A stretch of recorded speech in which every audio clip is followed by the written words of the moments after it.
நீ ஆர்ட்ஸ் தானடா படிச்ச, எப்படி ஐடில வேலை பாக்குற? எந்த டிகிரினாலும் பரவாயில்லண்ணா. சென்னையில் இருக்க எஸ்எல்ஏ ஐடி ட்ரைனிங் இன்ஸ்டியூட் தான் நான் ட்ரைனிங் எடுத்தேன். மாசம் 30,000 சம்பாதிக்கிறேன். சூப்பர்டா. For IT training and placement, contact 88707 67784.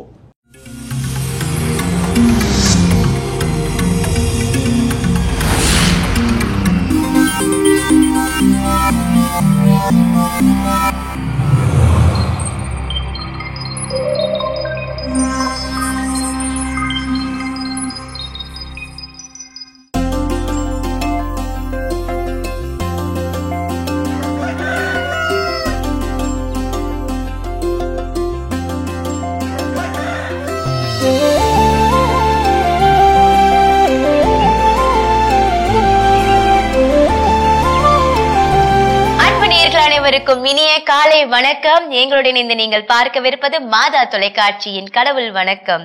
வணக்கம் ஜோஸ். வணக்கம் மேம், எப்படி இருக்கீங்க? நல்லா இருக்கேன், நீங்க எப்படி இருக்கீங்க? எல்லா நாள் போலவே இன்றைய நாளும் உற்சாகமா இருக்கிறேன். வாரத்துடைய முதல் வேலை நாள். ஆமா. சோ எனக்கு வேலை நாள்ல எல்லாருக்கும் தெரிஞ்ச ஒரு கதை, ஆனா தெரியாத ஒரு பகுதி. சின்ன வயசுல இருந்தே எல்லாரும் அந்த முயல் ஆமை கதை அவருக்குதான். ஒரு முயலும் ஆமையும் ரேஸ் போவாங்க. ஆமை மெதுவா போகுதுன்னு சொல்லிட்டு முயல் அப்படியே உட்காந்துக்கும்.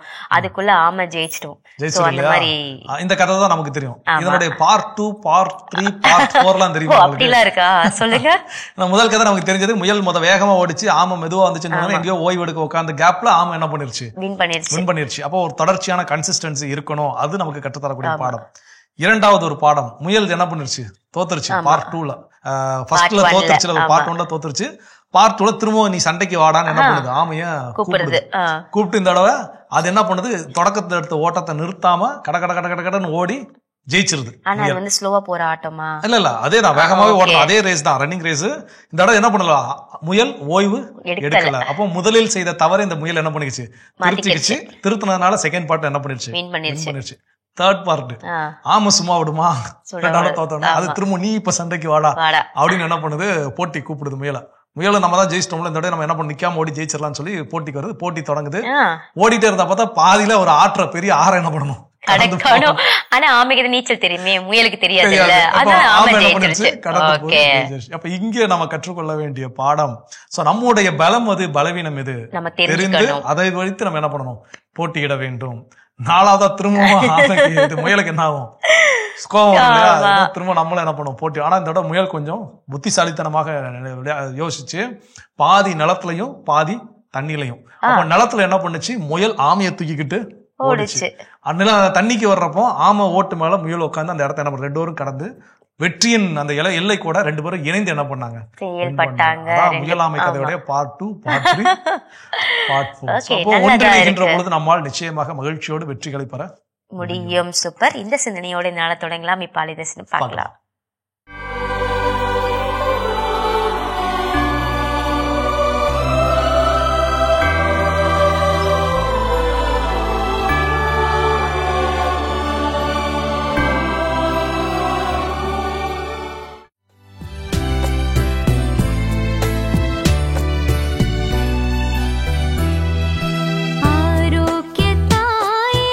அம்மா அம்மா உந்தன் அருட்பதம் நான்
தரிசனம் பார்த்தாச்சு. இன்றைய நாள சூப்பரா தொடங்கியாச்சு. இன்னைக்கு டாபிக் எப்படிப்பட்டதா இருக்க போகுது? முயலாமை கதையை ஒட்டி இருக்க போதா? முயலாமை கதையை ஒட்டியான்னு தெரியல, ஆனா எனக்கு கொஞ்சம் வித்தியாசமா. சரி, ஓகே. இன்கேஸ் நம்ம லைஃப்ல நீங்க அப்படி ஃபேஸ் பண்ணிருக்கீங்களா அப்படின்னு தெரியல. நான் வெகு அண்மையில ஒரு விஷயத்த ஃபேஸ் பண்ணேன். தெரிஞ்ச நண்பர் ஒருத்தர் அவர் மேல தப்பு இருக்குது, ஆனா அவர் அக்செப்ட் பண்ணிக்கவே இல்ல, அதை ஏற்றுக்கொள்ளவே இல்லை. அப்ப அந்த சூழல்ல எனக்கு என்ன பண்ணணும்னு தெரியல, போடான்னு சொல்லிட்டு போக வேண்டியது தானே. அப்படிதான் நம்ம பல நேரம் கடந்து வந்துக்கிறோம் இல்லையா? இல்ல வேற மாதிரி ஏதாவது ரியாக்ட் பண்ணுவோம், ஏதாவது சம்திங் பண்ணுவோம். இன்னைக்கு அதுதான் டாபிக். அந்த மாதிரியான சூழலில் நாம் என்ன செய்ய வேண்டும். அப்போ ஒருத்தர் நமக்கு எதிரில் இருக்கிறவங்க, அது நம்முடைய நண்பரா இருக்கலாம், இல்ல நம்முடைய மேலதிகாரியா இருக்கலாம், நம்முடைய கணவனோ மனைவியோ பெற்றோரோ பிள்ளைகளோ எந்த உறவா இருந்தாலும் சரி, அவர்கள் தவறு செய்திருக்கிறார்கள், ஆனால் அந்த தவறை ஏற்றுக்கொள்ள மறுக்கிறார்கள் எனும் போது நாம எப்படி அதை கையாளுவது இல்லை எதிர்கொள்வது, அதுதான். அப்ப முதல் விஷயம் என்ன செய்ய சொல்றாங்கன்னா, நம்ம பெரும்பாலும் இப்படி தவறுகளை ஏற்றுக்கொள்ளலைன்னா, நீங்க சொன்ன மாதிரி அமைதியா போனாலுமே கூட பிறகு வாய்ப்பு கிடைக்கின்ற பொழுது அவங்கள மரியாதை இல்லாம என்ன பண்ணுவோம், பேசுவோம், நடத்துவோம். ஒருவேளை அவங்க முன்னாடி நம்ம அதை சொல்லலைனாலும் அவங்க பின்னாடி போய் இன்னொருத்தட்ட போய் அது வரைக்கும் வாங்க போங்க நீங்க வாங்கன்னு பேசிருப்போம். அவன் என்ன பண்றான் தெரியுமா, அவன்லாம் ஒரு பெரிய ஆளாடா அவன் அப்படின்னு வாடா போடான்னு என்ன பண்ணிருப்போம், பேசியிருப்போம். ஆனால் அந்த தவறை செய்யக்கூடாது. அவர்கள் ஒருவேளை தவறு இழைத்தவர்களாக என்ன பண்ணணும், இருக்கட்டும். இருந்த போதிலும் அவர்களுக்கான மரியாதையை நாம் கொடுக்க கற்றுக்கொள்ள வேண்டும். சூப்பர். தொடர்ந்து பேசலாம். இப்ப அடுத்த பகுதி பார்க்கலாம்.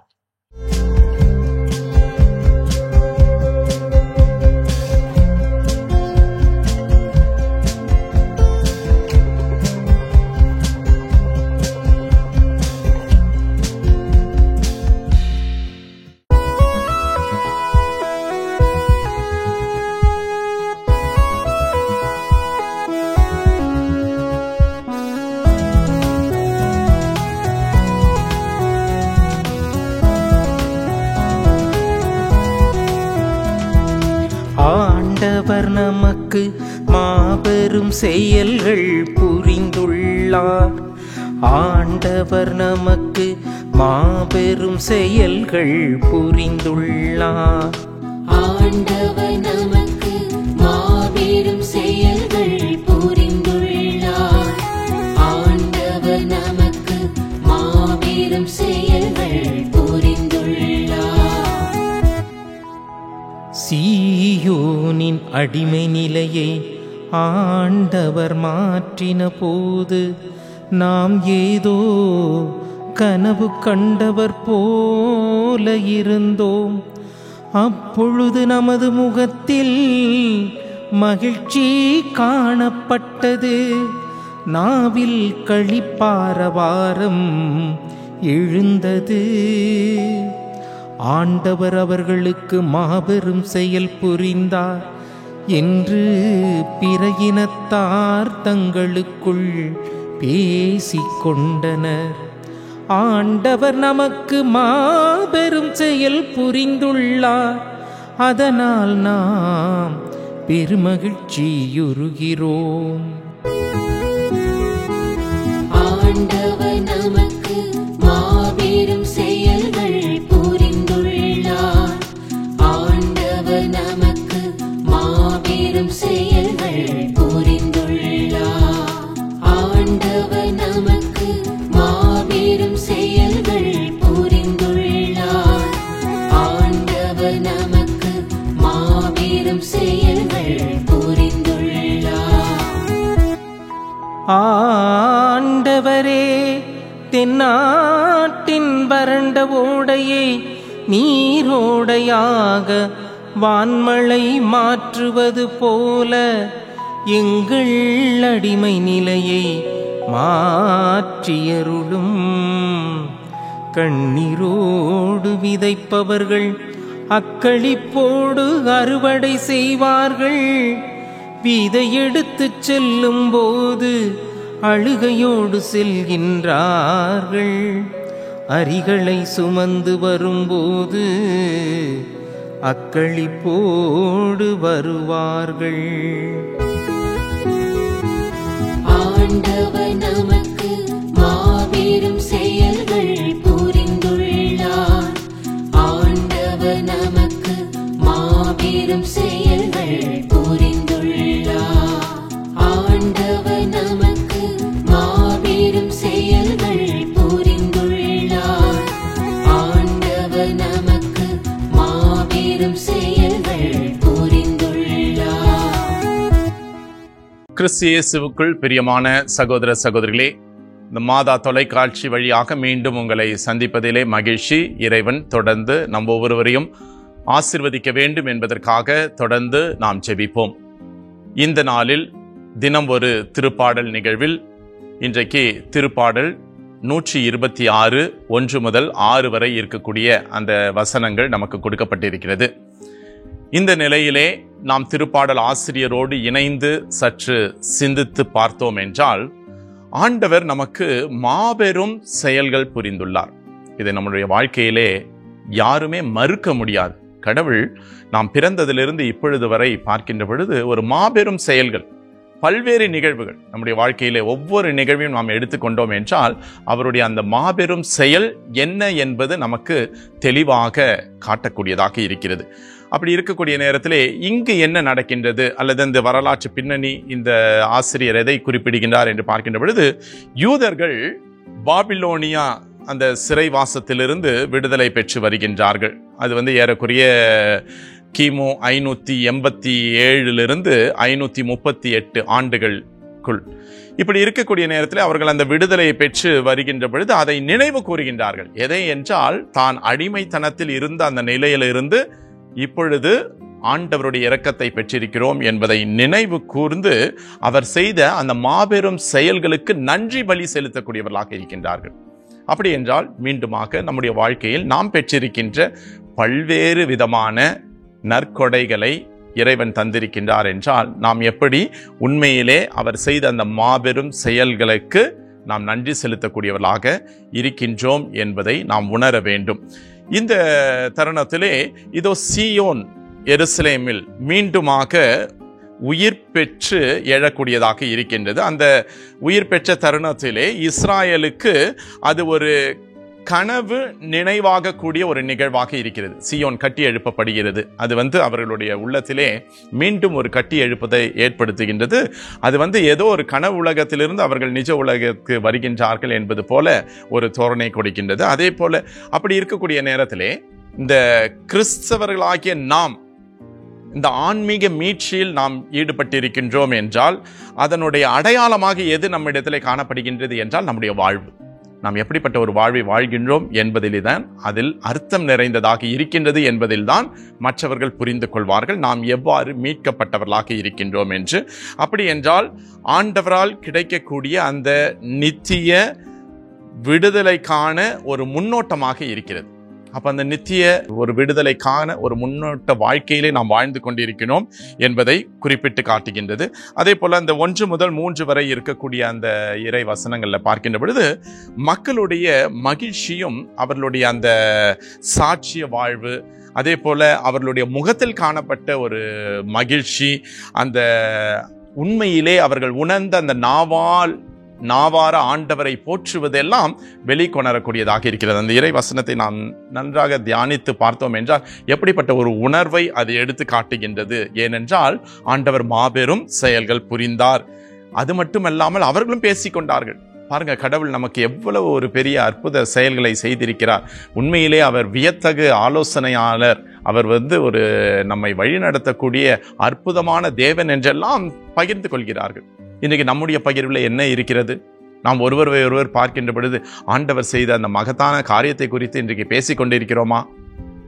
எதை பேசுகின்றோம் என்று ஒவ்வொருவரும் சிந்தித்து பார்த்தால்தான் தெரியும். அதே போல இந்த 4வது வசனத்திலே பார்க்கின்ற பொழுது ஒரு புதிய விடுதலைக்கான ஒரு விண்ணப்பம் காணப்படுகிறது. இஸ்ராயல் மக்கள் முழுமையான அந்த விடுதலைக்காக மன்றாடுகின்றார்கள் ஆண்டவரை நோக்கி. அப்படி என்றால் அந்த அடிமை நிலையிலிருந்து மாற்றம் அடைந்து முழுமையான அந்த விடுதலைக்காக போராடுகின்றார்கள். நாம் எப்படிப்பட்ட அடிமை நிலையில் இன்றைக்கு சமுதாயத்தில் சிக்கிக் கொண்டிருக்கிறோம்? இன்றைக்கு பல்வேறு நிகழ்வுகளிலே இந்த சமுதாயத்தினுடைய உள்ளடக்கத்தில் பார்க்கின்ற பொழுது பல நிலைகளில் நாம் சிக்கி தவித்துக் கொண்டிருக்கிறோம். இதுவும் ஒரு அடிமை நிலைதான். அப்படி என்றால் நாம் அந்த அடிமை நிலையிலிருந்து மாற வேண்டும். ஆண்டவருடைய அந்த ஆசீர் நமக்கு கிடைக்க வேண்டும். அந்த பாலைவனத்தில் ஓடக்கூடிய ஆறுகளைப் போல அந்த வறண்ட வாழ்விலும் ஒரு உயிரோட்டத்தை தரக்கூடிய அந்த இறை வார்த்தையை நாம் பற்றிக்கொள்ளக்கூடியவர்களாக இருக்க வேண்டும் என்பதை சுட்டி காட்டுகின்றது. 5 முதல் 6 வரை இருக்கக்கூடிய அந்த இறை வசனங்களில் பார்க்கின்ற பொழுது விதைப்பை குறித்தும் அறுவடையை குறித்தும் திருப்பாடல் ஆசிரியர் கூறுகின்றார். அப்படி என்றால் அந்த கண்ணீரோடு விதைப்பது என்பது சிரமங்கள் இருக்கிறது, துன்பங்கள் இருக்கிறது, பல்வேறு நிலைகளை கால சூழ்நிலைகளெல்லாம் எதிர்கொள்ள வேண்டியிருக்கிறது. இருப்பினும் அந்த அறுவடை என்பது மகிழ்ச்சியை கொடுக்கக்கூடியதாக இருக்கிறது, நம்முடைய நம்பிக்கையை வளர்க்கக்கூடியதாக இருக்கின்றது. அப்படி இருக்கக்கூடிய நேரத்திலே இதோ நம்முடைய ஜெபத்தில், நமது தியாக வாழ்க்கையில், அந்த தன்னலமற்ற சேவையிலே நாம் எப்படி செயல்பட்டு கொண்டிருக்கின்றோம்? மகிழ்ச்சியை வெளிப்படுத்துகின்றவர்களாக இருக்கின்றோமா, அல்லது மகிழ்ச்சியை தருகின்ற இறைவனை பற்றிக்கொள்ளக்கூடியவர்களாக இருக்கின்றோமா? சிந்திப்போம், அதற்காக ஜெபிப்போம். இரக்கமுள்ள எங்கள் நல்ல தந்தையே, இதோ இந்த நாளுக்காக நாங்கள் உமக்கு நன்றி செலுத்துகின்றோம். தகப்பனே, நீர் பல்வேறு நிலைகளிலே எங்களை வழி நடத்துகின்றீர், எங்களை உயர்த்துகின்றீர், எங்களுக்கு ஆறுதலை தருகின்றீர். எனவே ஆண்டவரே, இந்த நேரத்திலே நாங்கள் அனைத்தையும் நினைவுபடுத்தி பார்த்து எங்கள் வாழ்க்கையில் நாங்கள் அதை பிரதிபலிக்க வேண்டும், அதை எடுத்து காட்ட வேண்டும். நீர் எங்களுக்கு பல நன்மைகளை தருகின்றீர். எங்களுடைய துன்பங்கள், துயரங்கள், வேதனைகள், சோதனைகள், இப்படி பல்வேறு நிலைகளை நாங்கள் சந்தித்தாலும் கூட அதன் வழியாக நீர் எங்களுக்கு ஒரு பாடத்தை கற்பித்து எங்களை நல்வாழ்விற்கு வழி நடத்துகின்றீர் என்பதை உணர்ந்து செயல்பட எங்களை ஆசீர்வதியும். தொடர்ந்து எங்களுடைய விசுவாசத்தை புதுப்பித்தருளும், எங்களுக்கு தேவையான நன்மைகளை தந்தருள வேண்டும் என்று எங்கள் ஆண்டவராகிய கிறிஸ்து வழியாக மன்றாடுகின்றோம். ஆமென். இறைவன் நம்மை ஆசீர்வதிப்பாராக. அருமையான தினம் ஒரு திருப்பாடல் பகுதி பார்த்துட்டோம். இன்னைக்கான திருப்பாடலும் கேட்டாச்சு. அதோட நம்ம இன்னைக்கு பேசிட்டு இருக்கிறோம். நம்முடைய உறவுகள்ல யாராவது தப்பு பண்ணிட்டாங்க அப்படின்னா அவங்க ஏற்றுக்கொள்ளாமல் இருக்கின்ற பொழுது நாம் எப்படி அவர்களை எதிர்கொள்வது அப்படின்னு பேசிட்டு இருக்கோம். அதுல அடுத்தது என்ன செய்ய சொல்றாங்க? அடுத்தது என்ன செய்ய சொல்றாங்கன்னா, நம்மளை கண்ட்ரோல் பண்ணிக்கணும் அப்படின்னு சொல்றாங்க. ஏதோ ஒரு மிஸ்டேக் அவங்க பண்ணி இருக்கலாம், பட் அவங்க அக்செப்ட் பண்ணாக்காம இருக்கலாம். அதை நம்ம சுட்டி காட்டி அவங்கள என்ன சொல்றது, டார்ச்சர் பண்ணி இதை நீ ஒத்துக்கிட்டு தான் ஆகணும்ன்றத நம்ம செய்யக்கூடாது. சோ அவங்க பண்ணிட்டாங்க, அதை நம்ம அக்செப்ட் பண்ணிக்கிறதோ கண்ட்ரோல் பண்றது நம்மளுடைய விஷயமா இருக்கணும். இல்ல நம்ம அதை கட்டுப்படுத்தவில்லை அப்படின்னா இங்க நிம்மதி இழந்து தவிப்பது யாருன்னா நாம தான். தப்பும் பண்ணிட்டான், சாரியும் கேட்க மாட்டேங்க, நாம தான் என்ன பண்ணுவோம், அங்கலாய்த்து தெரிந்து கொண்டு இருப்போம். இல்ல நமக்குள்ளதான் ஒரு கோவம் அப்படிங்கிறது இருக்கும், இன்னும் மன்னிப்பே கேட்கல அப்படிங்கிறது. இல்ல அவங்க மன்னிப்பு கேட்கறதுனால நாம தான் உட்காந்து என்ன பண்ணிட்டு இருப்போம், அழுதுட்டு இருப்போம். சோ அப்போ இந்த உணர்வுகளை, அதாவது தேவையான இடங்களில் உணர்வுகளை கட்டுப்படுத்த வேண்டும். அப்போ அதுல இதுவும் ஒரு முக்கியமான ஒரு இடம். அப்போ என்னுடைய நண்பரோ யாரோ ஒருத்தங்க தப்பு பண்ணிட்டாங்க, அவங்க அதை ஏற்றுக்கொள்ளல அப்படிங்கிறப்போ ஐயோ அவங்க ஏற்றுக்கொள்ள, ஐயோ அவங்க ஏற்றுக்கொள்ள அப்படின்னு சொல்லி பரிதவிக்காமல் நாம் நம்முடைய உணர்வுகளை கட்டுப்படுத்த கற்றுக்கொள்கின்ற பொழுது நாம் அங்க நிம்மதியா இருக்க முடியும். இல்லைன்னா நம்ம கிட்ட தான் நிம்மதி இல்லாமல் போய்விடும். சோ அந்த தவிர நம்ம செய்யக்கூடாது. தொடர்ந்து பேசலாம். இப்ப அடுத்த பகுதியை பார்க்கலாம்.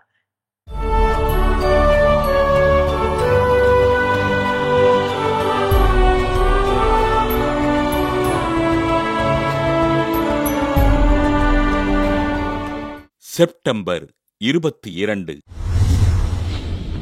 புனித தாமஸ் வில்லனோவா. ஸ்பெயின் நாட்டிலுள்ள வில்லனோவா பகுதியில் வாழ்ந்த அலோசோ தாமஸ் கார்சியா, லூசியா மார்டினஸ் காஸ்டெல்லனோஸ் பெற்றோருக்கு கிபி 1468 ஆண்டு பிறந்தார். தாமஸ் தன் 16வது வயதில் ஸ்பெயின் நாட்டிலுள்ள அல்கலா பல்கலைக்கழகத்தில் பட்டப்படிப்பினை முடித்த இவர் அப்பல்கலைக்கழகத்திலேயே பேராசிரியராக பணி செய்தார். இறைபக்தியில் சிறந்திருந்த தாமஸ் குருவாக விருப்பம் கொண்டு சலமான்கா நகரில் இருந்த புனித அகுஸ்தினார் துறவு மடத்தில் சேர்ந்து கிபி 1518 ஆண்டு குருவாக அருட்பொழிவு பெற்றார். தன் சபையின் பல்வேறு முக்கிய பொறுப்புகளை ஏற்ற தாமஸ் பேரரசர் 5ஆம் சார்லஸ் அரசவையில் ஆலோசகராகவும் நிர்வாகக் குழுவின் உறுப்பினராகவும் பணியாற்றினார். கிபி 1544 ஆண்டு ஆகஸ்ட் 5ஆம் நாள் வலன்சியா மறைமாவட்ட ஆயராக இவரது பெயர் முன்மொழியப்பட கிபி 1545 ஆண்டு ஜனவரி 1 நாள் பேராயராக திருப்பொழிவு பெற்றார். வலன்சியா மறைமாவட்டத்தில் பல்வேறு சீர்திருத்தங்களை மேற்கொண்ட பேராயர் தாமஸ் ஏழை மக்கள் பயன்பெற கல்விச் சாலைகளையும் மருத்துவமனைகளையும் கட்டியெழுப்பினார்.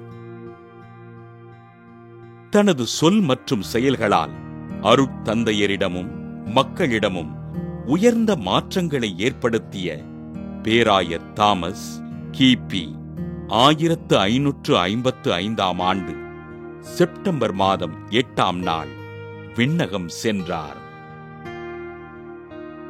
தன் வாழ்வு முழுவதும் கருணைக்கும் இரக்கத்திற்கும் செயல் வடிவம் கொடுத்து நன்மைகள் செய்து வாழ்ந்த பேராயர் தாமஸினை திருத்தந்தை 7ஆம் அலெக்சாண்டர் கிபி 1658ஆம் ஆண்டு நவம்பர் மாதம் 1 நாள் புனிதராக உயர்த்தினார். புனித தாமஸ் வில்லனோவா திருவிழாவினை கொண்டாடுகின்ற நாம் நமக்கு அடுத்திருப்போரை அன்பு செய்து அவர்களின் தேவைகளுக்காக ஜெபிப்போம். சிறப்பான இன்றைய புனிதர் பகுதி நம்ம பார்த்தாச்சு. நாம இன்னைக்கு பேசிட்டு இருக்கோம் நம்மளோட உறவுகள் இல்ல நமக்கு தெரிஞ்சவங்க நம்மளுடைய நண்பர் யாரா இருந்தாலும் சரி ஏதோ தவறு செஞ்சுட்டாங்க, அதை அவங்க அக்செப்டும் பண்ணல, அதை நம்ம எப்படி அக்செப்ட் பண்ணிக்கிறது, அதை நாம எப்படி அக்செப்ட் பண்ணிக்கிறது, நாம எப்படி ஃபேஸ் பண்ணிக்கிறது அப்படிங்கிறப்ப அடுத்ததா செய்ய வேண்டிய விஷயம் என்ன செய்ய சொல்றாங்க அப்படின்னு பாத்தீங்கன்னா, அந்த சூழல் என்ன என்பதை உணர்ந்து கொள்ள முயற்சி செய்யுங்கள். ஏன் மன்னிப்பு கேட்க மாட்டேங்கிறாங்க? ஒருவேளை நான் அவர்களுடைய தவறை ஒரு 10 பேர் முன்னிலையில சுட்டி காட்டினதுனால கூட இருக்கலாம். இவங்க 10 பேர் முன்னாடி எப்படி மன்னிப்பு கேட்கறது அது ஒரு எண்ணமாக இருக்கலாம். இல்ல அப்படின்னா அவர்கள் ஒரு தனிமையில அவங்க மன்னிப்பு கேட்கறதுக்கு தயாரா இருந்திருக்கலாம். ஓகே, இப்படி இருக்கிறாங்களா, அவரால் தனியா கூப்பிட்டு பேச வேண்டிய சூழல் இருக்குதா அப்படின்னு. இல்ல இன்னும் அவர்கள் அந்த தவறை அது தவறு என உணராமல் இருக்கிறார்களா? சோ அப்படி நிறைய ஏதாவது ஒரு பெர்ஸ்பெக்டிவ் இருக்கும். அப்போ இதெல்லாம் நம்ம எப்போ யோசிக்கணும் அப்படின்னா, அந்த எதிரில் இருக்கக்கூடிய உறவு எனக்கு வேண்டப்பட்ட ஒரு உறவு, எனக்கு தேவையான ஒரு உறவா இருக்கின்ற பொழுது இதெல்லாம் நம்ம என்ன பண்ணணும், கண்டிப்பாக கன்சிடர் பண்ணித்தான் ஆகணும். அவங்க மேல உட்காந்து நம்ம கோவப்படுறதோ இல்ல அவர்களை எரிச்சல் அடைய செய்வதோ ஏதோ ஒரு சில விஷயங்கள் நம்ம பல நேரங்கள் என்ன அப்படின்னா, இது கடைசி எங்க நிக்குதுன்னா நாம தான் நிம்மதி இல்லாம என்ன பண்ணுவோம், நிற்போம். அப்போ அதையெல்லாம் குறைத்துக் கொள்வதற்கு, தவிர்த்து விடுவதற்கு அந்த சூழல் என்ன, அதை நாம் உணர கற்றுக்கொள்ள வேண்டும். ஓகே, தொடர்ந்து பேசலாம். இப்ப அடுத்த பகுதியை பார்க்கலாம்.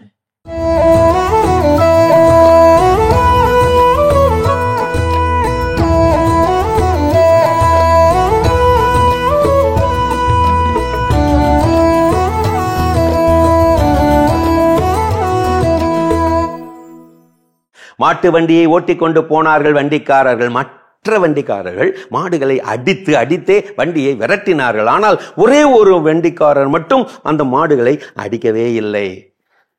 அடித்து யாரும் பார்த்ததே இல்லை. அவரும் மறந்து கூட மாடுகளை அடித்ததே இல்லை. உற்று கவனித்த ஒருவர் ஊரிலே கேட்டார், விளக்கம் கேட்டார். அவர் சொன்னார், எந்த நாளுமே எந்த சூழலிலுமே எந்த வேகத்திலுமே இணைந்தே வண்டியை இழுக்கும் மாடுகள் மேல் அடிகள் விழுகிறதில்லை. சொல்லிவிட்ட அந்த வண்டிக்காரர் கடவுள் பற்றிய தன்னுடைய குறிப்பை, மந்திர வாக்கியத்தை சொன்னார். தன் குழந்தையை அழகுபடுத்துவதற்காக தலையில் குட்டும் தகப்பன் போன்றவர் கடவுள். ஆகவே என்னுடைய வாழ்க்கையில் எப்படி அடி என் மேல் விழுந்தாலும் கடவுளை வணங்கி வாழ நான் தவறுகிறதில்லை. அதனால் தான் என்னுடைய வாழ்க்கை சீராக ஓடிக்கொண்டிருக்கிறது. சமையல்ல திரும்ப சொல்றேன் கேளுங்க. மாட்டு வண்டியை ஓட்டி கொண்டு போன மற்ற வண்டிக்காரர்கள் மாடுகளை அடித்தே வண்டியை விரட்டி கொண்டிருக்க, ஒரே ஒரு வண்டிக்காரர் மட்டும் மாடுகளை அப்படி அடிக்காமல் ஓட்டி கொண்டிருக்க உற்று கவனித்த ஊரில் ஒருவர் விளக்கம் கேட்க, அந்த வண்டிக்காரர் சொன்னார், எந்த நாளுமே எந்த சூழலிலுமே எந்த வேகத்திலுமே இணைந்தே வண்டியை இழுக்கும் மாடுகள் மேல் அடிகள் விழுகிறதில்லை. சொல்லிவிட்டு அந்த வண்டிக்காரர் கடவுள் பற்றிய தன்னுடைய மந்திர வாக்கியத்தை சொன்னார். தன் குழந்தையை அழகுபடுத்துவதற்காக தலையில் குட்டும் அப்பா போன்றவர் கடவுள். ஆகவே என்னுடைய வாழ்க்கையில் எப்படி அடி என் மேல் விழுந்தாலும் கடவுளை வணங்கி வாழ நான் தவறுகிறதில்லை. அதனால் தான் என்னுடைய வாழ்க்கை சீராக ஓடிக்கொண்டிருக்கிறது. சிறப்பான வாழ்க்கைக்கு சீரான ஓட்டம் இணைவு ஓட்டம். ஓய்வோடு கூடிய ஓட்டம் ஓடு பாதையை விரைவில் முடிக்கும். வண்டி ஓட சக்கரங்கள் 2 மட்டும் வேண்டும். அந்த 2இல் ஒன்று சிறியதென்றால் எந்த வண்டி ஓடும்? இணை ஓட்டத்தின் இதயமே தன்னலம் மறந்த கூட்டோட்டம் தான். சக்தி இருக்கிறது என்று தாவாதே, சக்தி இல்லையே என்று தளராதே. இருக்கும் போது தருவதும் இழக்கும் போது பெறுவதுமே திருமண சீரோட்டத்தின் சிறப்பு, தனிச்சிறப்பு. வாழ்க்கை ஓட்டத்தில் சிந்தித்து செய்தால் வெற்றி, செய்துவிட்டு சிந்தித்தால் அனுபவம்.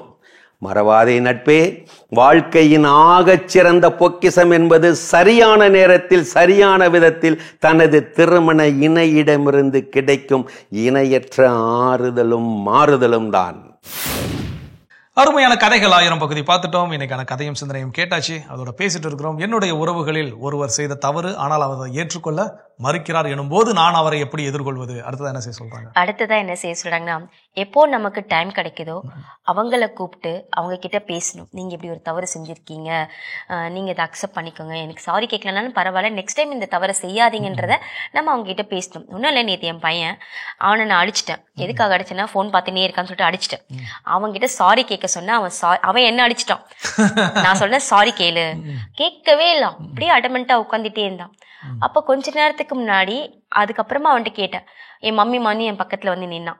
நீ என்கிட்ட பேசாத, நீ என்கிட்ட சாரி சொல்லல, பேசாத அப்படின்னு சொன்னேன். அப்புறம் அவன் சொன்னான், நீ என்ன அடிச்சல்ல, நீ எனக்கு சாரி சொன்னியா அப்படின்னு சொன்னான். நான் அடிக்கிறதுக்கு முன்னாடி நீ தானே சாரி அடிச்ச மம்மியா, அப்ப நீ தானே சாரி சொல்லணும். அப்ப நீ ஃபர்ஸ்ட் எனக்கு சாரி சொல்லு, அப்புறம் நான் உனக்கு சாரி சொல்றேன். அப்ப அவன் ஃபர்ஸ்ட் எனக்கு சாரி சொன்னான், அதுக்கப்புறம் மறுபடியும் நான் சாரி சொன்னேன். சோ இந்த மாதிரி நம்ம அவங்களுக்கு டைம் கொடுக்கணும். அப்பதான் சுமூகமா முடியும். கண்டிப்பா அந்த ரைட் டைம். நம்ம நிறைய நேரங்கள் என்ன நினைச்சுக்கிறோம், அந்த ரைட் டைம்னா சரியான நேரம், நான் எப்படி உங்களை பழி வாங்குற பாரு, எப்படி நான் வந்து இதை வந்து சொல்லி காட்டுறேன் பாரு, அப்படிதான் நம்ம சரியான நேரத்தை வந்து எடுத்துக்கொள்கிறோம், பயன்படுத்திக் கொள்கிறோம். ஆனால் அதற்கு மாறாக இது போன்ற சிக்கல்கள் எழுகின்ற பொழுது சரியான நேரத்துல எல்லாரும் காமா இருக்கிற நேரத்துல நமக்கும் டைம் செட் ஆகணும், அவங்களுக்கும் டைம் செட் ஆகணும், நாமளும் நல்ல மனநிலையில இருக்கணும், அவங்களும் நல்ல மனநிலையில இருக்கணும். அப்ப இதெல்லாம் ஒன்று கூடி வருகின்ற பொழுது அந்த நேரத்துல உட்காந்து இப்படி ஒரு பிரச்சனை நடந்துச்சு, ஞாபகம் இருக்குதா அப்படின்னு தன்மையாக பேசுகின்ற பொழுது அந்த பிரச்சனை என்ன என்பதும் தெரியும், அதற்கான தீர்வு என்ன என்பதும் நமக்கு தெரியும். வரும், கற்றுக்கொள்வோம். இன்னும் வேற என்ன விஷயம் இருக்குங்கிறத தொடர்ந்து பேசுவோம்.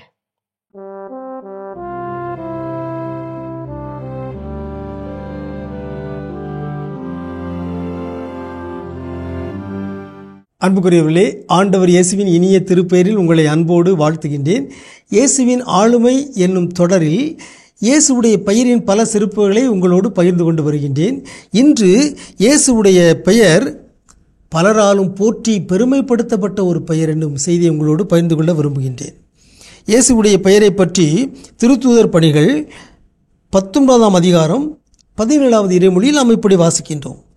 எபேசில் குடியிருந்த யூதர் கிரேக்கர் அனைவருக்கும் இது தெரிய வந்தது, யாவரையும் அச்சம் ஆட்கொண்டது, அவர்கள் ஆண்டவர் இயேசுவின் பெயரை போற்றி பெருமைப்படுத்தினார்கள். ஆகவே இயேசுவுடைய பெயரை போற்றி பெருமைப்படுத்தினார்கள் என்பது நல்ல ஒரு செய்தி. நாமும் இயேசுவுடைய பெயரை போற்றி பெருமைப்படுத்த வேண்டும். வாழ்க வாழ்க இயேசு வாழ்க, வாழ்க வாழ்க இயேசு கிறிஸ்து வாழ்க என்று இயேசுவுடைய பெயரை நாம் பாடி புகழ்கிறோம், போற்றி பெருமைப்படுத்துகிறோம். பெருமைக்குரிய ஒரு பெயர் இயேசு. இயேசுவுடைய பெயர் மீட்பர் என்னும் பொருள் கொண்டது. இயேசுவுடைய பெயர் முன்குறிக்கப்பட்ட பெயர். இயேசுவுடைய பெயர் வானதூதரால் அறிவிக்கப்பட்ட பெயர். இயேசுவுடைய பெயர் இனிமையான பெயர். இயேசுவுடைய பெயர் பேய்களை நடுநடுங்க வைக்கிற பெயர். இயேசுவுடைய பெயர் எல்லா பெயர்களிலும் மேலான பெயர். இத்தனை சிறப்புகள் மிக்க இயேசுவுடைய பெயரை நாம் போற்றி பெருமைப்படுத்த வேண்டும். தொடக்க துறவியிலே எல்லோரும் அதை செய்தார்கள். எல்லாரும் இயேசுவுடைய பெயரை போற்றி பெருமைப்படுத்தினார்கள். நாமும் அதை செய்ய வேண்டும். நம்முடைய நாவில் நாள்தோறும் இயேசுவின் திருப்பெயர் ஒலிக்க வேண்டும். துன்ப வேளைகளில் நாம் இயேசுவுடைய பெயரை கூப்பிடுகிறோம். இயேசுவே ரட்சியும், இயேசுவே காப்பாற்றுவோம், இயேசுவே மீட்டருளும் என்று நாம் சொல்லுகிறோம். அதைவிட மேலாக இயேசுவுடைய பெயரை நாம் போற்றி பெருமைப்படுத்த வேண்டும். இயேசுவே போற்றி, இயேசுவே வாழ்க என்று இயேசுவுடைய திருப்பெயரை வாழ்த்த வேண்டும். இதுவே திருத்தூதர் பணிகள் நூல் நமக்கு கற்றுத்தருகிற ஒரு பாடம். நம் வாழ்வில் இந்த வல்லமை மிக்க இந்த பெயரை நாம் போதுமான அளவு போற்றி பெருமைப்படுத்துகிறோமா? எதை செய்தாலும் இயேசுவின் பெயரால் செய்ய வேண்டும். எதை செய்தாலும் இயேசுவின் பெயரால் தந்தையிடம் நாம் மன்றாட வேண்டும். இயேசுவுடைய பெயரே நம் வாழ்வின் தலை சிறந்த பெயராக ஒலிக்க வேண்டும். இயேசுவின் பெயர் நாள்தோறும் நம் நாவில் ஒலிப்பதாக இயேசுவின் பெயரை நாள்தோறும் நாம் போற்றி பெருமைப்படுத்துவோமாக. உங்களுக்கு அமைதி உரித்தாகுக. சிறப்பான இயேசுவின் ஆளுமை பகுதி நம்ம பார்த்தாச்சு. நாம இன்னைக்கு பேசிட்டு இருக்கோம், நம்மளுடைய உறவுகளுக்கிடையே யாராவது தப்பு செஞ்சுட்டாங்க, அதை அவங்க அக்செப்ட் பண்ணிக்கல, அதை நம்ம எப்படி கையாளுவது? அடுத்தது அடுத்ததா கையாளுவதற்கு செய்ய வேண்டிய விஷயம் என்ன அப்படின்னா, அவர்கள் தவறை சுட்டி காட்டுவது கண்டிப்பா ஒரு தலையான கடமைதான். ஏன்னா அவங்க நமக்கானவர்கள், அவர்களுடைய நலம் விரும்பிகளாக நம்ம என்ன பண்றோம், அடுத்த வாட்டி அவங்களுக்கு தெரிஞ்சோ தெரியாமலோ அந்த தவறை செய்ய மாட்டாங்க. அப்போ அதற்காக அதை சுட்டி காட்டுவது ரொம்ப ரொம்ப முக்கியம். ஆனா அதை சுட்டி காட்டுவதற்கு நாம் பயன்படுத்தக்கூடிய வார்த்தைகளும் கையாளக்கூடிய விதமும் ரொம்ப ரொம்ப மென்மையா இருக்கணும், பொலைட்டா இருக்கணும் அப்படின்னு சொல்லி என்ன பண்றாங்க சொல்றாங்க. அப்போ அந்த வார்த்தைகளில் இது தவறு, அந்த தவறை நான் யாருக்கு தவறை சுட்டி காட்டினாலும் நிச்சயமா அதை ஏற்றுக்கொள்ளாமல் நமக்கு கோவம் தான் வரும். இன்னைக்கு நாம செய்து இருக்கக்கூடிய ஒரு தவறு இன்னொருத்தர் நம்ம கிட்ட வந்து சுட்டி காட்டுறோம்னா, எனக்கு தெரியும் நீ வேலையை பார்த்துட்டு போ அப்படின்னு தான் நம்ம என்ன பண்ணுவோம், எரிச்சல் அடைஞ்சு நம்ம சொல்லுவோமே தவிர, ஆமா அவர் சொல்றதுல உண்மை இருக்கு, அந்த தவறை நான் ஏற்றுக்கொள்ளணுங்கிற மனநிலை எனக்கு யாருக்குமே இருக்கிறது கிடையாது. அப்போ அப்படிப்பட்ட சூழலில் என்னுடைய நண்பரோ, என்னுடைய உறவினரோ, கணவனோ, மனைவியோ, பெற்றோரோ, பிள்ளைகளோ இப்படிப்பட்ட தவறுகளை செய்கின்ற பொழுது கொஞ்சம் தன்மையா உட்காந்து நாம் கையாளக்கூடிய வார்த்தைகள்ல எது அவங்களை காயப்படுத்தாமலும் இருக்கும், எது அவர்களை கோபப்படுத்தாமலும் இருக்கும் அப்படிங்கறதெல்லாம் யோசித்து. சில பேருக்கு கம்பேர் பண்ணி சொன்னோம்னா செம டென்ஷன் ஆயிரும். அப்ப என்ன பண்ணக்கூடாது, ஒப்பிட்டு கம்பேர் பண்ணவே கூடாது. அப்போ இதெல்லாம் என்ன நமக்கு தெரியும், ஏன்னா அவர்கள் நம்முடைய உறவில் இருப்பவர்கள், நம்முடைய நண்பர்களா இருப்பாங்க. அப்ப அவங்களை பத்தி நமக்கு நல்லாவே தெரியும். அப்போ கையாளக்கூடிய வார்த்தை, கையாளக்கூடிய விதம் எல்லாமே ரொம்ப மென்மையா இருக்கணும். ஓகே, தொடர்ந்து பேசலாம். அதுக்கு முன்னாடி பிரேக் போயிட்டு வரலாம்.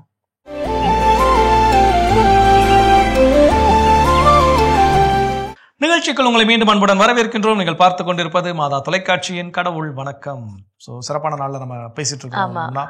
நம்முடைய வாழ்க்கையில் நாம் ஒரு சில நண்பர்களோ இல்ல உறவினர்களோ யாரோ ஒருவர் செய்யக்கூடிய தவறுகளை அவர்கள் ஏற்றுக்கொள்ளாமல் இருக்கின்ற பொழுது அவர்கள் எப்படி கையாளுவதுன்னு பேசிட்டு இருக்கிறோம். அடுத்ததான் என்ன செய்ய சொல்றாங்கன்னா, ஒரு தவறு பண்ணிட்டாங்க, அதுக்கான அவங்க மன்னிப்பும் கேட்டுட்டாங்க. பட் நாம செய்யக்கூடிய ஒரு தவறு என்னன்னா, அதை அவங்க கிட்ட சொல்லி சொல்லி காட்டிட்டே இருப்போம். நீ இப்படி பண்ணிட்டல அப்படி சொல்லிட்டே இருக்கும்போது மறுபடியும் அவங்களுக்கு என்ன தோணும்னா, நம்ம ஒரு வாட்டி சொன்னதை அவங்க ஏன் இத்தனை வாட்டி சொல்றாங்க அப்படின்ற ஒரு எண்ணம் தான் அவங்களுக்கு தோணும். சோ அந்த தவறை நாம செய்யாம இருக்கணும். நிச்சயமா இது நம்ம நிறைய நேரங்கள் என்னன்னா ஒரு கிரைட்டீரியா பிரிச்சு வச்சுக்கோம். இது பெரிய வார்த்தை சொல்லிட்டாங்க, இல்ல பெரிய தவறா செஞ்சுட்டாங்க, அப்போ அந்த தவறை நாம அன்னிச்சிட்டேன் அப்படிங்கிற ஒரு மனநிலையோட மீண்டும் மீண்டும் அவர்களுக்கு அதை நினைவுபடுத்தணும், ஏதாவது வார்த்தைகளில் குத்தி காட்டுவது, அது ரொம்ப ரொம்ப மோசமான ஒரு தவறு. இன்னொரு ஒரு மனநிலை நம்மகிட்ட என்ன இருக்குன்னா, என்னுடைய நண்பர் ஒருத்தர் என்ன பண்றாரு, எனக்கு ஒரு பெரிய தவறு பண்ணிட்டாரு, எனக்கு ஒரு துரோகம் பண்ணிட்டாரு, நான் என்ன பண்ணிட்டேன் மன்னிச்சிட்டேன்னு சொல்லி ஏத்துக்கிட்ட பிறகும் கூட நான் அவர்கிட்ட நான் ரொம்ப பெருந்தன்மையா உன்னை மன்னிச்சிட்டேன், நான் உன்னோட பெரிய ஆளு, நீ தப்பு பண்ணிட்ட, நீ கேவலமா. நம்ம எப்படி சொல்வோம்னா, ஒரு 4-5 பேருக்கு முன்னாடி சொல்லும் பொழுது அது அவங்களுக்கு இன்னும் ஹர்ட்டிங்கா தான் இருக்கும். கூனி குறுகி போய் நிக்கக்கூடிய விஷயம். நம்ம போய் அவங்க கிட்ட எனக்கு என்ன பண்ணா தெரியுமா, இருந்தாலும் நான் என்ன பண்ணிட்டான், மன்னிச்சிட்டேன், நீ என்கிட்ட இருக்க வேண்டியது உன் கடமை, இப்படி எல்லாம் நம்ம அந்த மனநிலைக்கு போகவே கூடாது. இது அவர்களை காட்டிலும் நாம் ரொம்ப மோசமானவர்கள் அப்படிங்கிறது தான் இதை உணர்த்தும். அப்ப அப்படிப்பட்ட சூழலில் இதற்கான தீர்வு என்ன, ஒருத்தர் தவறு செய்தார், ஏற்றுக்கொண்டார், நான் அதை மன்னித்து விட்டேன், அதோட அதை கடந்து போயிடணும். அடுத்து திரும்பவும் பிரச்சனை வரும், கண்டிப்பா உறவுகளுக்கு இடையில பிரச்சனை வந்துதான் போகும். அது வருகின்ற பொழுது 1976 ஏப்ரல் மாசம் 4ஆம் தேதி சாயந்தரம் 6:30 மணிக்கு இந்த கலர் சட்டை போட்டு, இந்த கலர் பேண்ட் போட்டு இந்த இடத்துல நின்றுட்டு இருந்தோம், மழை பெஞ்சது, இதெல்லாம் என்ன நடந்தது தெரியுமான்னு தோண்டிலாம் எடுத்துட்டு வர கூடாது. அது கற்றுக்கொள்வோம். இன்னும் வேற விஷயம் இருக்குங்கிறத பேசுவோம்.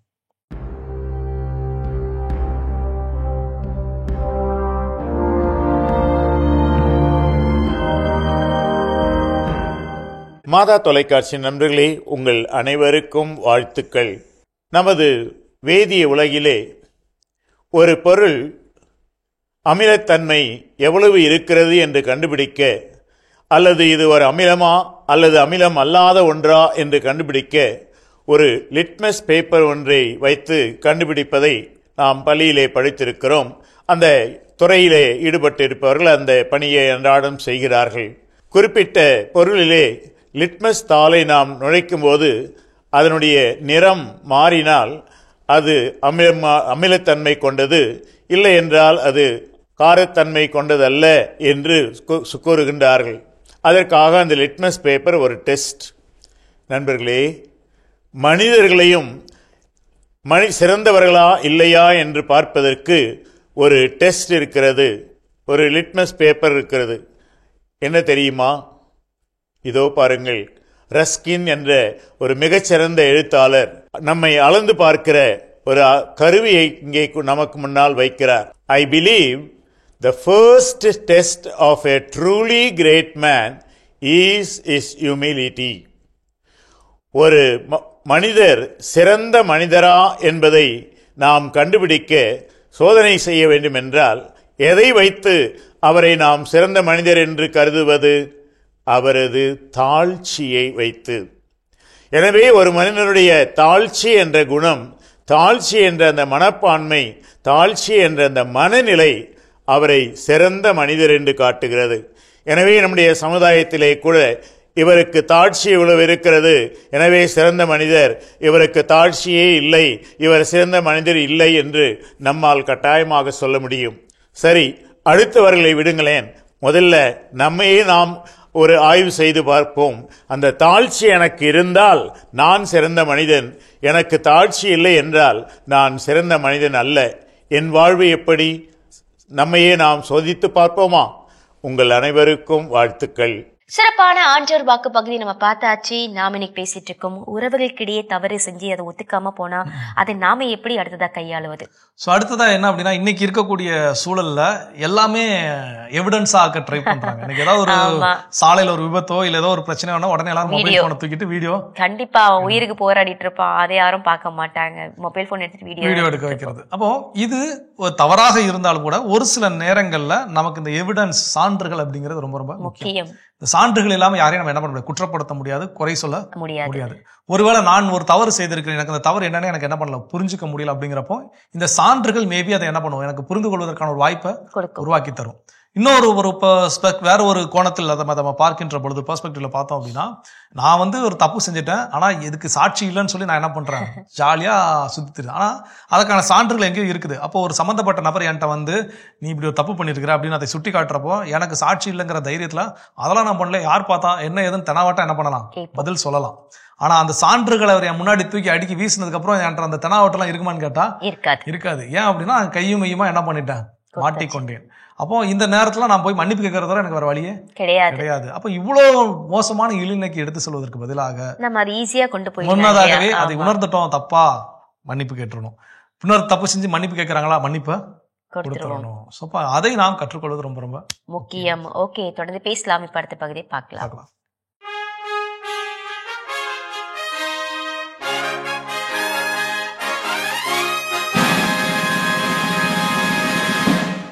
மாதா தொலைக்காட்சி நேயர்கள் அனைவருக்கும் அன்பின் வணக்கம்.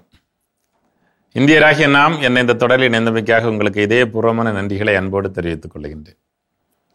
அரசியலமைப்பு சட்டம் வழங்கியிருக்கிற உரிமைகளினுடைய புனிதத்தன்மையை பார்த்து கொண்டிருக்கிறோம். அடிப்படை உரிமைகள் பகுதியில் பிரிவு 21 உயிர் வாழும் உரிமை, உயிரை காக்கும் உரிமையை பற்றி பேசுகிறது.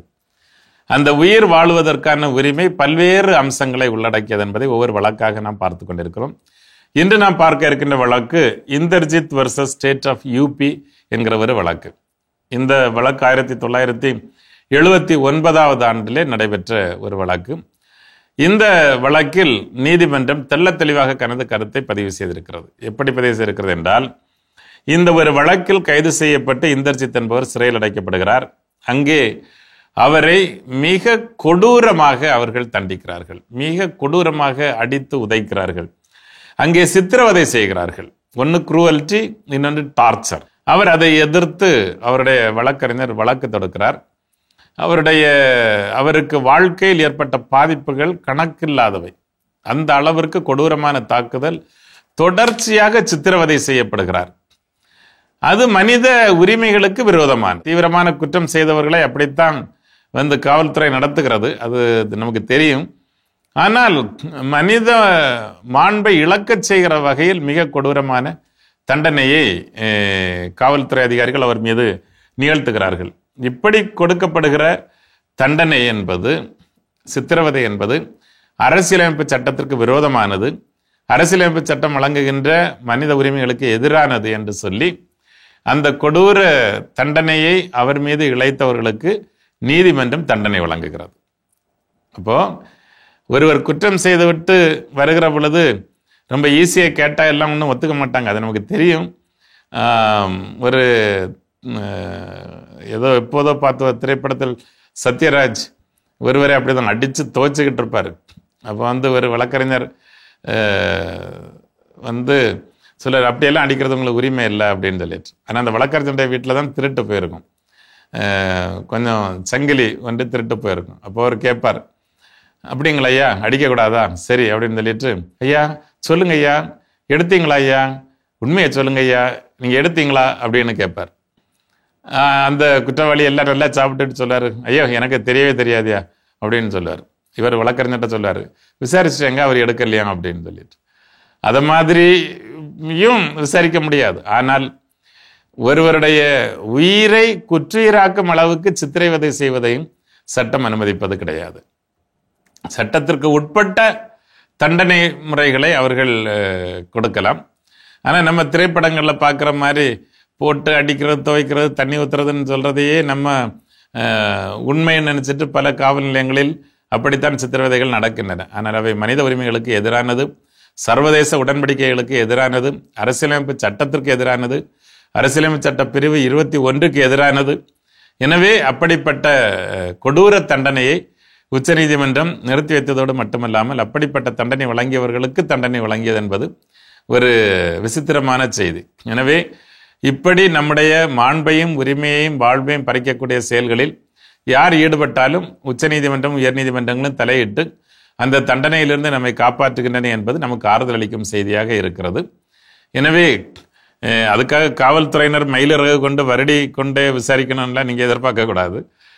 குற்றம் செய்தவர்களிடம் வந்து பல நேரம் குற்றத்தை உண்மையை ஒத்துக்கொள்ள வைப்பதற்காக சில நடைமுறைகள் அவர்கள் பின்பற்றுகிறார்கள். ஆனால் அதுவும் சட்டத்திற்குட்பட்டு நியாயப்படுத்தப்படக்கூடியதாக இருக்க வேண்டும் என்பதுதான் சட்டம் சொல்வது. அதை மீறி குற்றீரும் கொலையீருமாக ஆக்குவதற்கு யாருக்கும் அனுமதி இல்லை என்பதை இந்த நீதிமன்ற தீர்ப்பு Inderjit versus state of UP என்கிற இந்த வழக்கு மிக தெளிவாக சுட்டிக்காட்டியிருக்கிறது. எனவே நம்முடைய உரிமைகளை பாதுகாப்பதற்காக பாதுகாவலனாக அரசியலமைப்பு சட்டம் திகழ்கிறது என்பதை உறுதிப்படுத்தவே இந்த வழக்கை உங்களுக்கு சொல்கிறேன். நன்றி, வணக்கம். அருமையான இந்தியராகிய நாம் பகுதி பார்த்துட்டோம். அதோட இன்னைக்கு நம்ம பேசிட்டு இருக்கிறோம் கடவுள் வணக்கம் நிகழ்ச்சியில நம்முடைய உறவுகள் தவறு இழைக்கின்ற பொழுது அதை ஏற்றுக்கொள்ளாமல் மறுக்கின்ற பொழுது அவர்கள் எப்படி நாம் கையாளுவதுன்னு சொல்லி அடுத்த என்ன செய்ய சொல்லுங்க. அடுத்ததா எப்படி சொல்றாங்கன்னா, சிலர்லாம் பாத்தீங்கன்னா இப்போ அவங்க செய்யற தவறெல்லாம் நினைத்து அதாவது மனம் திருந்தி அவங்க சின்ன சின்ன அவங்க கிட்ட ஒரு மாற்றங்கள்லாம் ஏற்படும். அதை சில பேர் நம்ம என்ன பண்ணுவோம்னா உறவுகள் கிட்ட அதை அக்செப்ட் பண்ணிக்க மாட்டாங்க. ஆமா, இவ்வளோ நேரம் நல்ல வெட்டித்தனமா சுத்தியாச்சு, எல்லாம் பண்ணியாச்சு, இப்போ வந்து ஒரு மாத்திரன்னு சொல்லிட்டாருன்னா நம்ம அதை நம்பிடணுமா அப்படின்னு ஒரு எண்ணம் நமக்குள்ள தோணும். ஸோ அப்படிப்பட்ட எண்ணத்தை நம்ம வந்து மாற்றிக்கொள்ள வேண்டும். அவங்க கிட்ட ஒரு மாற்றம் ஏற்படுதுன்னா அதை நம்ம அக்செப்ட் பண்ணிக்கும் போது முழுமையா அவங்க கிட்ட நிறைய மாற்றங்கள் தெரியலாம். நிச்சயமா நல்லவர்களா மாறதுக்கான வாய்ப்பை நம்ம கூட கொடுக்கலாம். கண்டிப்பா நம்ம பல நேரங்கள் செய்யக்கூடிய தவறு என்னன்னா, ஆமா இவ்வளவு நாள் வரைக்கும் திருந்தவே இல்லை, இப்ப மட்டும் என்ன பண்ணாராமா திருந்திடலாமா அப்படின்னு நம்ம சொல்லுகின்ற பொழுது ஒரு மாறி வரக்கூடிய மனிதன் வாழ்வதற்கான வாய்ப்பை நம்ம என்ன பண்றோம், கொடுக்கறது இல்ல, தடுக்கிறோம். அப்போ இந்த தவறை நாம் செய்து விடாமல் உண்மையாகவே அவர்கள் மாறி இருந்தாலும் சரி, இல்ல உண்மையாகவே மாறி இருப்பதை போல் அவர்கள் நடித்தாலும் சரி, இதுல வரக்கூடிய லாபமும் நஷ்டமும் அவர்களை சார்ந்ததுதான். நமக்கு எந்த ஒரு லாபமும் நஷ்டமும் கிடையாது. ஆனால் அதை நாம் ஏற்றுக்கொள்கின்ற பொழுது அவங்க உண்மையாகவே தன் வாழ்வில் மாற்றத்தை கண்டிருந்தார்கள் அப்படின்னா நிச்சயமாக ஓகே, நான் தப்பு பண்ணேன், நான் மன்னிப்பு கேட்டேன், என்னை மன்னிச்சு இந்த சொசைட்டி என்ன பண்ணிச்சு, என்னை அக்செப்ட் பண்ணிக்கிட்டாங்க, என்னை ஏற்றுக்கொண்டுவார்கள். அப்போ ஏற்றுக்கொண்டதற்கு போல் நான் என்ன பண்ணணும், என் வாழ்க்கையை மாற்றிக்கொள்ள வேண்டும், திரும்ப நான் என் பழைய வாழ்க்கைக்கு என்ன பண்ணிடக்கூடாது, போயிடக்கூடாது அப்படிங்கிற மனநிலை அவர்களுக்கு என்ன பண்ணும் ஏற்படும். ஆனா இதெல்லாம் நம்ம நக்கல் பேச்சாலோ இல்ல அதை வந்து வேற ஏதாவது ஒரு விமர்சனம் பண்ணுறதுனாலயோ என்ன ஆகிறோம் அப்படின்னா இவர்கள் மீண்டும் தன்னுடைய பழைய வாழ்க்கைக்கு எதுக்கு நம்ம திருந்திக்கிட்டு நம்ம திருந்தினாலும் நம்ம என்ன பண்றதுல ஏற்றுக்கொள்ள போவது இல்லை. அப்ப எதுக்கு நான் திருந்தணுங்கிற ஒரு பழைய மனநிலைக்கு சென்றுவிட கூடும். அந்த தவறை செய்ய விடாமல் தடுப்பது நம்முடைய கரங்களில் தான் இருக்கிறது என்பதை புரிந்து கொள்ள வேண்டும். தொடர்ந்து பேசலாம். இப்ப அடுத்த பகுதியை பார்க்கலாம்.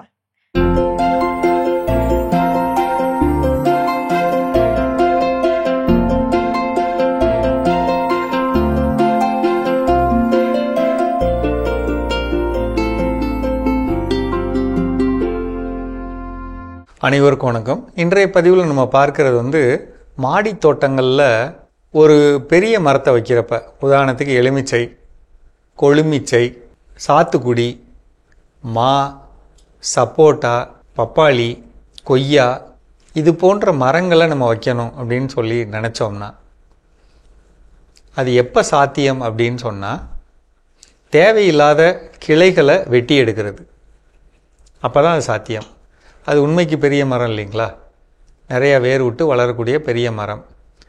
ஒரு 100 லிட்டர் ட்ரம்மு அல்லது 200 லிட்டர் ட்ரம்மில் அதை வைக்கிறோம் அப்படின்னு சொன்னால் ஒரு தேவையில்லாத கிளைகள் போகுதுன்னா அந்த கிளையை வெட்டி எடுத்துடணுங்க.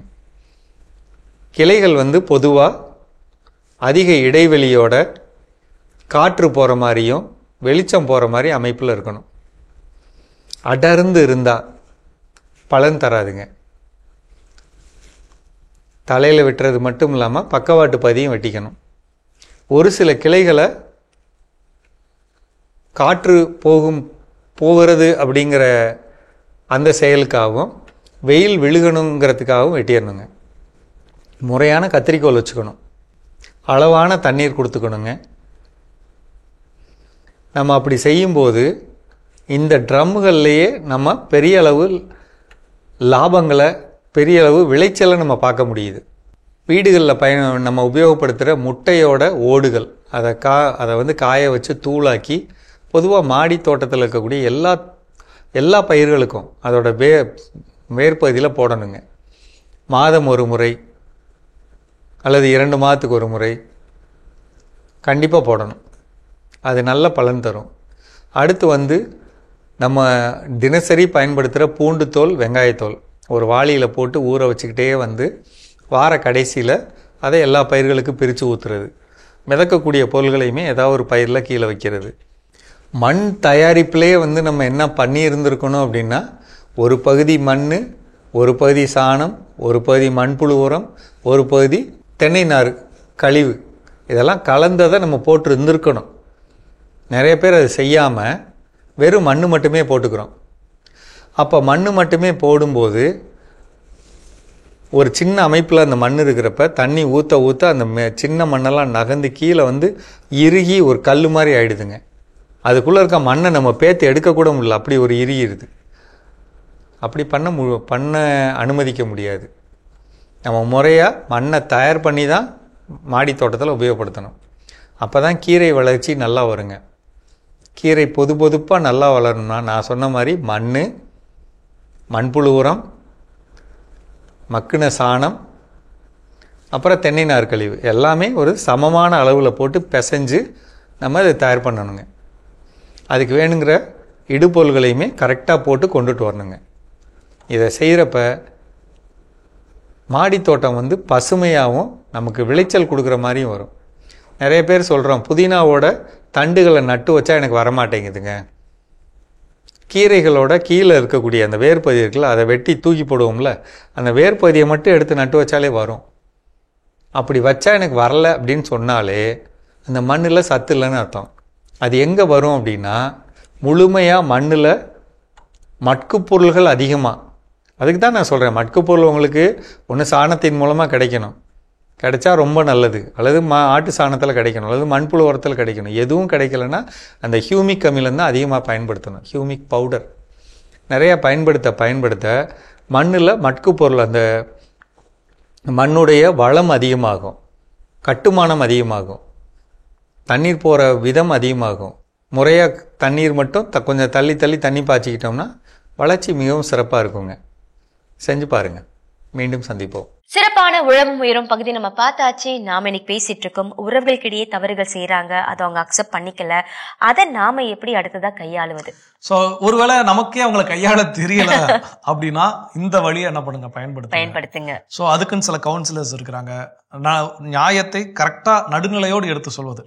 இன்னைக்கு நம்ம பல நேரங்கள்ல ஒரு ஏதோ பிரச்சனைக்கு ஒரு மூன்றாவது ஒரு நபரை வந்து நடுவராக கூட்டு வரக்கூடிய பெரும்பாலும் இருப்படி இருக்கிற பாத்தீங்கன்னா, நான் கூட்டு வரேன், நம்ம 2 பேருக்குள்ள ஒரு பிரச்சனை, பேசுவாரு, நான் கூட்டு வந்தா எனக்காக பேசுவார், நீங்க கூட்டு வர நபர் உங்களுக்காக பேசுவாங்க, மாத்தி நமக்கு பேசுவாங்க. அப்போ இப்படி இருக்கக்கூடிய சூழலில் அதற்கான தீர்வு கிடைக்கும்னு கேட்டா கிடைக்காது. யாரோ ஒரு தெரியாத நபரால மட்டும்தான் அவங்களுக்கு தீர்வு கொடுக்க முடியும். அப்படிப்பட்ட நபரும் நடுநிலையாளராக இருக்க வேண்டும். கண்டிப்பா. ஒருவேளை அவரை நானே இன்வைட் பண்ணியிருந்தாலும் கூட நான் தப்பு பண்ணியிருந்தேன் அப்படின்னு தெரிய வந்துச்சுன்னா, இதுல நீங்க பண்ணது தப்புன்னு அவர் என்ன பண்ணணும், சொல்லி காட்டணும்.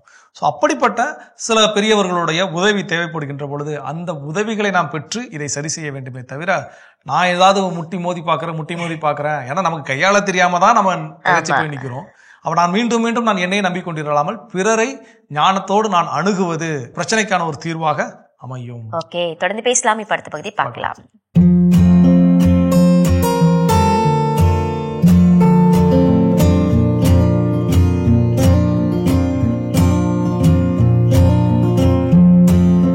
மாதா தொலைக்காட்சி நேயர்களுக்கு வணக்கம். இன்றைய நிகழ்ச்சியில நம்ம பார்க்க போறது தும்மல் அப்படின்னா சாதாரணமா காலையில் எழுந்த உடனே தும்மல், ஒரு 4-5 தும்மல், 10 தும்மல், 20 தும்மல், 50 அடுக்கு தும்மல், இப்படி பலருக்கு பலவிதமாக கஷ்டப்படுறாங்க. இப்போ இந்த தும்மல் தானே அப்படின்னு சாதாரணமாக விட முடியாது. 1 or 2 டெய்லி இருக்குன்னா அது பெரிய இஷ்யூ கிடையாது, விட்டுடலாம். இப்போ டஸ்ட்னால தும்மல் வரும், ஃபுட்டுனால தும்மல் வரும். புரியுதுங்களா? இப்போ கிளைமேட்னால தும்மல் வரலாம். ஒரே ரன்னிங் நோஸ் தும்மல், அடுக்கு தும்மல் வந்துக்கிட்டே இருக்கும். இந்த தும்மல் பற்றி நீங்கள் புரிஞ்சுக்கணும். இந்த தும்மல் ஒரு தடவை நம்ம தும்முற தும்மல் நமக்கு 100 கிலோமீட்டர் ஸ்பீடில் காற்று போகுது. அவ்வளோ வேகம் இருக்குது. ஒரு தும்மலோட வேகம் 100 கிலோமீட்டர் வேகத்தில் போதும். கடுமையான தும்மல் வரும்போது விலா எலும்புகள் வலிக்கும். விலா எலும்புகள் கூட உடையும். என்னது? ஆமாங்க, நிஜம்தாங்க, நான் ஒன்றும் சும்மா சொல்லலை, பயமுறுத்தல. தும்மல்னால விலா எலும்பு ஃப்ராக்சர். சீரியஸாக சொல்கிறேன், புரிஞ்சுக்கிறதுக்காக சொல்கிறேன். அதாவது கவனத்தில் இருந்தால் சரியாக்கிக்கலாம் அப்படிங்கிறதுக்காக உங்களுக்கு இதை எடுத்து சொல்கிறோம்.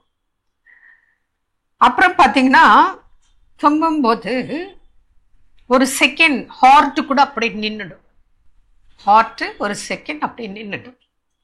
இதனால இருதயம் நின்று போகும். அந்த வாய்ப்புகளும் நிறைய பேருக்கு நடந்திருக்கு அப்படிங்கிறதுக்காக சொல்கிறோம். அதனால ஒரு தும்மலுக்கு பின்னாடி இவ்வளோ விஷயங்கள் இருக்கு அப்படிங்கிறத நீங்கள் புரிஞ்சுக்குங்க. உங்களை தயவுசெய்து பயமுறுத்தல. புரியுது? ஏன்னா வராங்க பேஷண்ட்டு, எனக்கு வருட கணக்கில் இருக்குது, கர்ச்சிப் நனைஞ்சிருச்சு, சின்ன டவல் நனைஞ்சிருச்சு, தும்மல் தும்மல் தும்மல், மீட்டிங்கில் உட்காந்து பேச முடியல, ஆஃபீஸில் உட்காந்து கவனிக்க முடியல, எவ்வளோ பேர் சொல்கிறாங்க. அதனால் தும்மலா ஓகே, கவலைப்படாதீங்க, ட்ரீட்மெண்ட் இருக்குது. வந்தீங்கன்னா உங்களுக்கு என்னென்னு சொல்லி எல்லாம் எழுதி அதுக்கு வேண்டியான சிகிச்சை முறைகள் மெடிசன்ஸ் எல்லாம் கொடுக்குறோம். தும்மலுக்குன்னு நாங்கள் மெடிசன் தயாரித்து வச்சுருக்கிற மெடிசன் பேர் என்ன தெரியுங்களா? ஸ்னீசில். உங்களுக்கு ஸ்னீஸ் இருக்குது, அதனால் ஸ்னீசில் என்ற மருந்தை நாங்கள் உங்களுக்கு கொடுக்குறோம். இதுக்கெல்லாம் பேசிக் அடிப்படை காரணம் என்ன? உங்களுக்கு உடம்புல நோய் வர்றதுக்கு காரணம் என்ன? தும்மல் மாத்திரம் இல்லை, எல்லா நோய் வர்றதுக்கு காரணம் நமக்கு நோய் எதிர்ப்பு சக்தி மிக மிக குறைவு, இம்யூனிட்டி கம்மி, டாக்ஸின்ஸ் நம்ம உடம்புல நிறைய இருக்கு. அப்போ தேவையற்ற கழிவுகள் வெளியேறணும், நம்ம பிளட்டு பாடி இம்யூனிட்டி இன்க்ரீஸ் ஆகி பிளட்டு பியூரிஃபை ஆகி நல்லா இருக்கணும். இதுதான் பேசிக். அப்போ நம்ம என்ன சொல்றோம்? அறுசுவை உணவு இதுக்கு ரொம்ப அவசியம். காரம் சாப்பிட்றோம், புளிப்பு சாப்பிட்றோம், இனிப்பு சாப்பிட்றோம், உப்பு சாப்பிட்றோம், துவர்ப்பும் கசப்பும் நம்ம சாப்பிட்றதில்ல. இப்போ எவ்வளவோ எனக்கு தெரிஞ்ச நண்பர்கள் அலோபதி டாக்டர்ஸ் வேப்பிலை சாப்பிடு, 2 வேப்பிலை சாப்பிடுன்னு கூலாக நல்லா சொல்கிறாங்க. நீங்கள் என்ன நினைக்கிறீங்க? வேப்பிலை சாப்பிட்டா நல்லதில்லை, ஆண்மைக்குறவு. உங்களை யாருங்க அளவுக்கு அதிகமாக சாப்பிட சொன்னா? 1 or 2 ஒன்றும் இல்லை. பிறந்த குழந்தைக்கு சளி, இருமல், மலச்சிக்கல் இருக்கு, நம்ம வீட்டில் நம்மலாம் கொடுத்தது இல்லையா?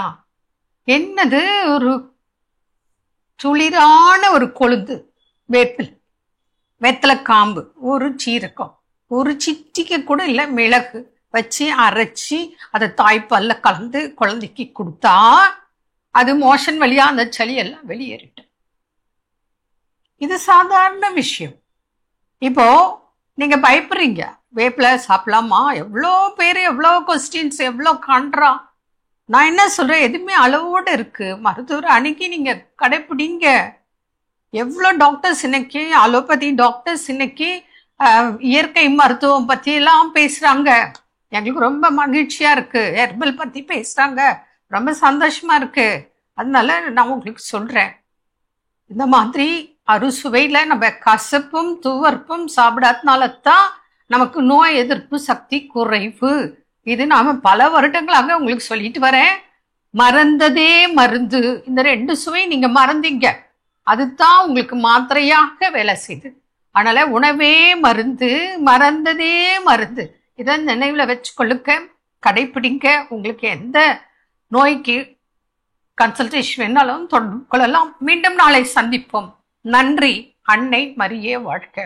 அருமையான நம்ம ஒரு வைத்தியம் பகுதி பார்த்துட்டோம். நிகழ்ச்சியோட நிறைவுக்கும் வந்தாச்சு. ஸோ இன்னைக்கு பேசிட்டு இருக்கிறோம், நம்முடைய நண்பர்களோ உறவினர்களோ யாரோ தவறு செய்கிறார்கள், ஆனால் அந்த தவறை அவர்கள் ஏற்றுக்கொள்வதில்லை எனும் போது அவர்களை எப்படி நாம் எதிர்கொள்வது அப்படின்னு பேசிட்டு இருக்கிறோம்.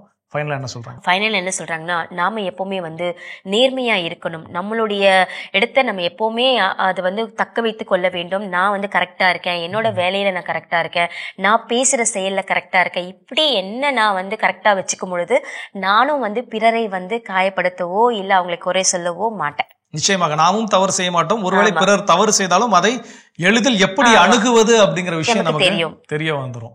இங்க பல நேரங்கள்ல ஒருத்தவங்க தப்பு பண்ணிட்டாங்க, அவங்க அதை அக்செப்ட் பண்ணல அப்படிங்கிறப்போ நாம அங்கலாய்ப்பதற்கு காரணம் என்னன்னா, நாமும் அத்தகைய நிலையில தான் இருக்கிறோம். பிறர் தவறு செய்கின்ற பொழுது அவர்கள் எப்படி ஏற்றுக்கொள்ள வேண்டும் அப்படின்னு நாம நினைக்கிறோமோ, அதே மாதிரி நாம் தவறு செய்கின்ற பொழுது நாம் அதை ஏற்றுக்கொள்ளக்கூடிய மனநிலையில் இருக்கிறோமான்னு கேட்டா நமக்கு வேணும் அது. நிச்சயமாக. ஆனா நாம் அப்படி இருக்கிறதே கிடையாது. இல்ல. அப்ப அதை திருத்திக் கொள்வது ரொம்ப ரொம்ப முக்கியம். நம்முடைய விவிலியத்தில் சொல்லப்பட்டிருப்பது போல, நீங்கள் எந்த அளவியால் அளக்கிறீர்களோ அதே அளவியால் உங்களுக்கு அளக்கப்படும். அப்ப நான் இன்னைக்கு மத்தவன் திருந்தணும் நினைச்சேன் அப்படின்னா முதலில் நானும் திருந்த வேண்டும். அப்ப இந்த இன்னைக்கான பாடம் கடவுள் நமக்கு கொடுத்திருக்கக்கூடிய விஷயங்கள் பிறரை எப்படி அணுகுவது அப்படிங்கிறது மட்டும் இல்ல, இந்த தவறுகளை ஏற்றுக்கொள்ளாமல் இருக்கின்ற பொழுது நம்மை நாமும் எப்படி அணுகுவது, ஏற்றுக்கொள்ள வேண்டும். அது இன்னைக்கு நமக்கு படிப்படியாக கொடுக்கப்பட்டிருக்கிறது. நிச்சயமாக இதை சீர்தூக்கி பார்த்து சிந்தித்து வாழ்வாக்க கற்றுக்கொள்வோம். கடவுளுக்கு நன்றி சொல்லி இன்னைக்கு நாளில் யாரெல்லாம் விழா கொண்டாடுறாங்க பார்க்கலாம்.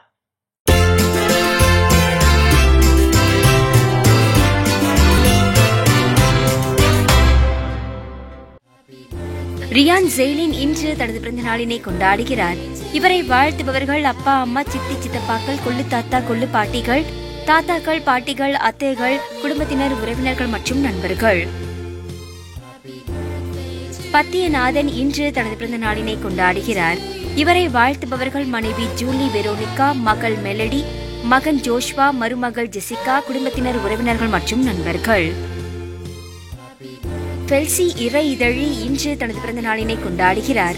இவரை வாழ்த்துபவர்கள் அப்பா ராஜா, ஆரோக்கியா, அம்மா சங்கீதா, குடும்பத்தினர், உறவினர்கள் மற்றும் நண்பர்கள்.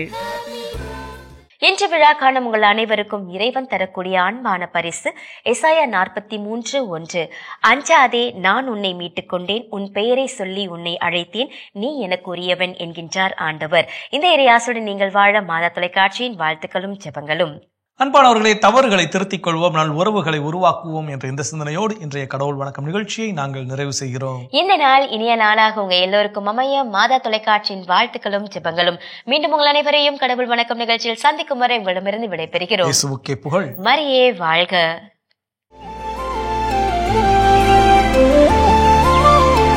நீ ஆர்ட்ஸ் தானடா படிச்ச, எப்படி ஐடில வேலை பாக்குற? எந்த டிகிரினாலும் பரவாயில்லண்ணா. சென்னையில் இருக்க எஸ்எல்ஏ ஐடி ட்ரைனிங் இன்ஸ்டியூட் தான் நான் ட்ரைனிங் எடுத்தேன். மாசம் 30,000 சம்பாதிக்கிறேன். சூப்பர்டா. For IT training and placement, contact 8870767784.